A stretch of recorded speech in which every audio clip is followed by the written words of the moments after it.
한 사람이 자연 전체에 질서를 부여하겠다는 어떻게 보면 거의 불가능해 보이는 꿈을 꿨습니다. 근데 놀랍게도 그걸 진짜 해냈어요.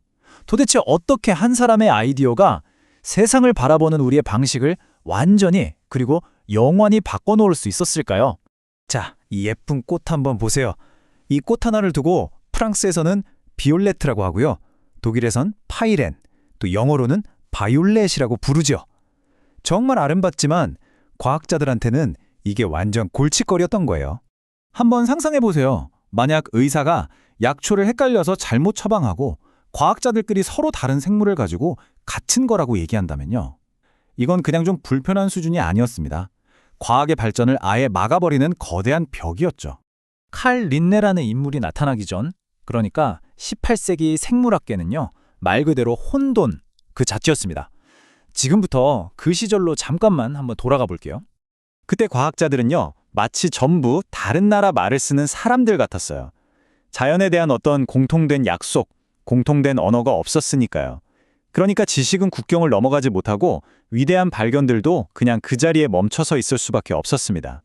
그리고 이 혼란은 그냥 학문적인 문제를 넘어서 때로는 사람의 목숨까지 위협했습니다. 약이 되는 풀이랑 독이 있는 풀을 헷갈리는 끔찍한 실수들이 정말 비일비재했거든요. 잘못 부른 이름 하나가 누군가의 생명을 앗아갈 수도 있었던 거죠. 그러니까 문제가 한두 개가 아니었던 겁니다. 똑같은 꽃인데 나라마다 이름이 다르고 또 완전 다른 식물인데 이름이 비슷해서 헷갈리고요. 이런 혼란은 결국 잦은 의료사고로까지 이어졌고 전 세계 과학자들이 모여서 뭔가 소통하고 협력한다는 건 거의 불가능에 가까웠습니다. 바로 이 엄청난 혼돈 속에서 자연이라는 거대한 퍼즐을 풀 열쇠를 손에 쥔 한 남자가 나타납니다. 그의 이름은 바로 칼 린네. 18세기 스웨덴의 박물학자였는데요. 이 세상의 모든 생물을 체계적으로 정리하겠다는 아주 야심찬 꿈을 꾼 사람이었죠. 린네는 어릴 때부터 꽃과 식물의 세계에 푹 빠져 살던 소년이었어요. 옵살라 대학에서 의학과 식물학을 공부하면서 그는 깨달았던 거죠. 이 아름답지만 혼란스러운 자연에 질서를 만들어주는 것, 이게 바로 자신의 사명이라는 걸요. 그리고 마침내 그는 아주 우아하면서도 정말 강력한 해결책 하나를 내놓습니다. 이게 바로 생물학의 역사를 통째로 바꾼 혁신이었습니다. 그의 해답은 놀랄 만큼 간단하면서도 강력했습니다. 바로 이명법. 이게 뭐냐면요. 모든 생물에게 두 단어로 된 전 세계에서 통용되는 단 하나의 라틴어 이름을 붙여주자는 거였어요. 속을 나타내는 이름 하나, 종을 나타내는 이름 하나. 이렇게 딱 두 단어로요. 이 혁명적인 아이디어는 1758년에 나온 그의 대표작 자연의 책의 제10판에서 공식적으로 발표됐습니다. 이 책 한 권이 말하자면 과학계의 언어를 통일시켜버린 셈이죠.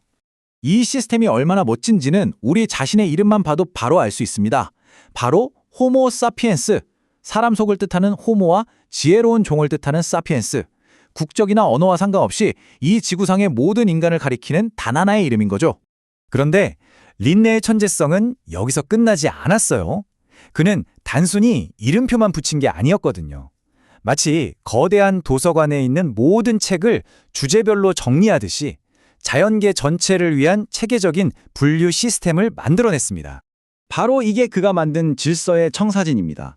개라는 제일 큰 서랍에서 시작해서 문, 강, 목, 과, 속을 지나서 종이라는 가장 작은 칸에 도착하기까지 모든 생물에게 자신만의 정확한 주소를 만들어준 셈이에요.